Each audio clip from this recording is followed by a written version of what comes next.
সকাল সকাল জুতো টুতো পরে জামা কাপড় পরে রেডি হচ্ছি কোনো কোম্পানিতে, ফার্স্ট টাইম কোনো কোম্পানিতে কাজে যাবো বলে।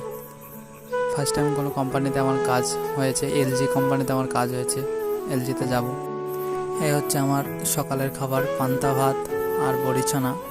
বড়িছানা যারা জানো না তাদেরকে বলে দিচ্ছি, এটা হচ্ছে কলাইয়ের ডাল দিয়ে তৈরি হয়। তারপর বসে পড়লাম খেতে, আমার স্পেশাল বড়িছানা আর পান্তা ভাত। খেতে বন্ধুরা অসাধারণ লাগে, হেভি টেস্ট। খাওয়া দাওয়া শেষে বন্ধুরা আমার বড় ভাই গাড়ি বার করছে, এই গাড়িতে করে যাব বাজারে। আমার ভাই গাড়ি বার করছিল, ততক্ষণ আমি রাস্তায় চলে আসি। এবার ও আসলো, এবার গাড়িতে চড়ে পড়বো। আজকে আমার ভাইয়ের ডিউটি ছিল দেবগ্রাম, কিন্তু আমাকে দিতে যাচ্ছে ধুলিয়া বাজারে। বাজারে চলে যাচ্ছি। তারপর বাজারে চলে আসলাম, বাজারে এসে বাসে উঠে পড়লাম। আজকে কপালটা ভালো ছিল তাই সিট পেয়ে গেছি, সিটে বসে পড়লাম। প্রায় 1 ঘন্টা পর বাস থেকে